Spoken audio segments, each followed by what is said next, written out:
Bom, pessoal, seguinte, hoje o Atlético foi até a cidade de Criciúma. Aliás, teve dificuldade para chegar, né? Teve que viajar ter hoje, ido né? ontem, né? Ontem não tinha condição o aeroporto, né? Viajou hoje, chegou por volta de 1h da tarde, foi de avião, mas chegou por volta de 1h da tarde na concentração. E o jogo às 20 horas, né? Era 18h30, passou para as 20 horas. Agora, o jogo... Você acompanhou o jogo? O Marcelo também acompanhou. Na verdade, o Michael teve que trabalhar bastante, hein? Michael salvou mais uma vez o Atlético. Ele foi um grande nome, não é o primeiro jogo que acontece isso. O que chama atenção, né, Iratã, Osmar, é que nesse jogo especialmente, a torcida rubro-negra sabe, os números mostram aí, a gente não acredita, né, Iratã, que o Atlético vá brigar embaixo, mas os números não nos dão essa certeza. Isso a gente imagina por tudo que a gente conhece, da estrutura do Atlético, enfim, que não deve acontecer isso, Osmar. Mas a realidade dos números mostra que o Atlético está exatamente 3 pontos ali da zona de rebaixamento. Bom, e em campo, quando eu falo sobre isso, é que o Criciúma, nesse caso, nesse momento, é adversário direto. E o Criciúma foi muito melhor que o Atlético o jogo inteiro. Isso sim preocupa.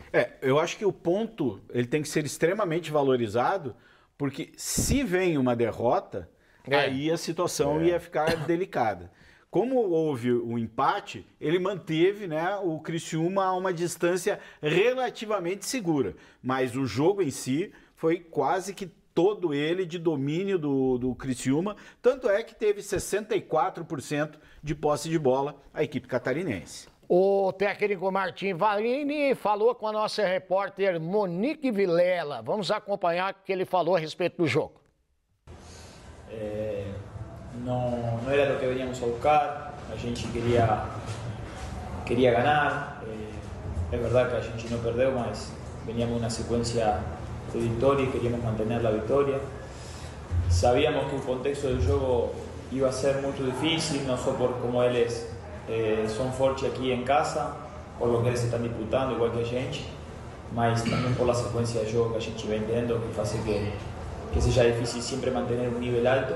Lo intentamos, mas no ficamos conforme con el proceso de juego. Queríamos poder ter más a bola, poder haber gerado más chances y no haber sufrido tantas. Aí para o Marcelo e o Iratã já comentarem a respeito das duas entrevistas, vamos acompanhar o que falou o Christian também para a nossa repórter Monique Vilela. Veja aí. Jogo difícil, a gente está disputando, era o jogo dos 6 pontos, né, pra gente passar, infelizmente não conseguimos fazer o gol. Eu particularmente também não fiz um bom jogo, é difícil, só que agora a gente tem que erguer a cabeça porque tem uma decisão aí no meio da semana. Já nós teremos a entrevista também do Madison, mas e aí, o que dá para falar sobre essa entrevista do Varini e também do Christian?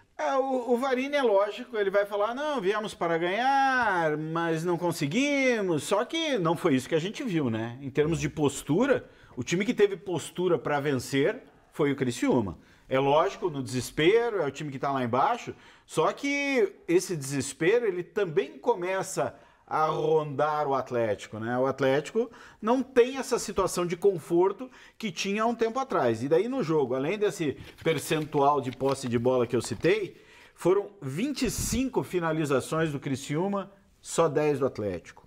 Foram 12 escanteios do Criciúma e 1 escanteio para o Atlético. Aí mostra, né, quem teve volume, quem criou, quem chegou, quem tentou. O Atlético teve um mérito. Conseguiu rechaçar as melhores oportunidades e o Michael fez pelo menos aí 3 grandes defesas, 2 delas na reta final do jogo, e com essas defesas do Michael, o Atlético sustentou um 0-0. Repito, ponto importantíssimo, mas o desempenho do Atlético não agrada.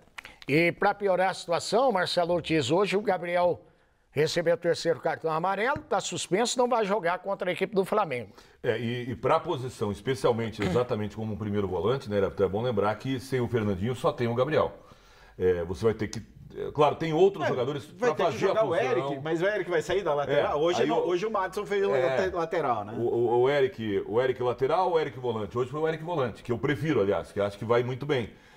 Mas eu vejo nessas entrevistas, Iratã, Osmar, o Christian É claro que os dois cada um tem sua realidade. Eu ia falar que mais sincero, mas talvez seja muito pesado falar. Acho que o Varini foi sincero, a gente pode não concordar. É a impressão que ele tem. Errada. De novo, para mim, ele erra na sua análise do jogo. Agora, e é difícil o treinador falar, não, olha, nós não jogamos nada. Exatamente, é muito difícil. Agora, o Christian sim, né? O Christian fala que ele, e para não jogar pro time, mas isso serve também pro time, ele diz, não fiz um bom jogo.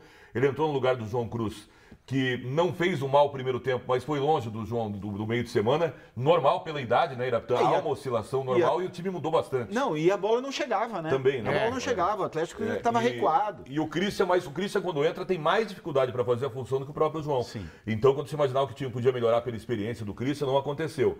Mas o Christian, Osmar, ele tem uma leitura muito mais realista do que o técnico do Atlético. Quando ele fala, era um jogo de 6 pontos. E aí, por mais que tenha uma decisão na quinta-feira, e tem uma viagem, enfim, mas eu acredito que ele poderia ter forçado um pouquinho mais, especialmente ofensivamente, sabe? Tem o Mastriani, por exemplo, no lugar do Diori, até porque o Mastriani não é um jogador que participa tanto do jogo. Eu não viria, Iraptan, um desgaste tão grande dele, mas é um jogador muito mais perigoso. Quando essa bola já chega pouco, é melhor ter um jogador de mais qualidade, porque a chance de fazer um gol é maior. Por mais que o Mastriani não tenha feito bons jogos recentemente também. Mas na comparação dele com o Diori, a diferença é enorme, né? Ah, não, tá louco, não tem nem comparação, né? Vamos ver o que o Madison falou a respeito desse jogo? Acompanhe. Eu fico contente, né, por ter uma oportunidade depois de um longo tempo sem jogar. O professor Marinho, ele vinha preparando todo mundo para jogar. Eu vinha me preparando. Acho que eu fiz um bom jogo, principalmente defensivamente. Acabamos sofrendo um pouco além do que a gente esperava. Tivemos algumas transições ali para matar a partida. Mas a equipe do Criciúma teve mais volume que a gente, teve as melhores chances. Mas é isso, mas a gente soube sofrer ali. O Mikael estava em uma noite inspirada, pôde nos salvar. Mas é isso, esse é o momento que a gente tinha que pontuar, buscamos um ponto aqui. Agora é descansar aí, fazer a melhor estratégia para ir na Argentina, para voltar com a classificação. Bom, então, sequência do Atlético é a seguinte, né, Iraptan e Marcelo? Quinta-feira, 9h30 da noite, o Racing contra o Racing na Argentina, e depois, domingo, 8 da noite, contra o Flamengo no Rio de Janeiro. E na sequência Botafogo. E na sequência Corinthians. A parada não é fácil, hein, Marcelo? Porque agora quando você pega o brasileiro, não vai ter muito, ou vai estar brigando lá em cima, ou vai estar brigando lá embaixo. Vai valer muito para todo mundo. Então, quando a gente fala que é importante somar pontos no início da competição, Osmar, é por isso, porque agora essa reta decisiva, essas últimas 10, 11, 12 rodadas que sejam para alguns, todo jogo é algum tipo de decisão. E no caso do Atlético, infelizmente, para o seu torcedor, é uma decisão na parte de baixo que a gente não imaginava. Mas de positivo do Madison jogar, para mim, com todo respeito ao Madison e ao próprio Léo Godoy, de positivo eu só vejo, que o Eric pode jogar na dele. Também. Agora, o que preocupa, sério, Osmar, em relação ao Atlético, é que quando começa o Campeonato Brasileiro, o discurso é Libertadores, aqui vamos nós. E hoje o Atlético está relegado a uma 13ª colocação e mesmo que vença os 2 jogos a menos, ele não passa do 9º lugar. Ele não passa do 9º lugar. Ou seja, a Libertadores virou quase que um sonho distante em relação ao Campeonato Brasileiro. Tem o caminho da Sul-Americana? Tem. Mas apostar na Sul-Americana e como fica o teu desempenho num Campeonato Brasileiro tão equilibrado, onde o Atlético ainda corre risco. Tempo Extra. Oferecimento Lastilite, a sua escolha inteligente em PVC. Juliato Embutidos e Defumados. Perfugel Poços Artesianos. Super Paulista, o mercado da sua família. Raiseg Portaria Remota. Big Cores Tintas. Certeza mesmo, só Coral. Gongra Multimarcas.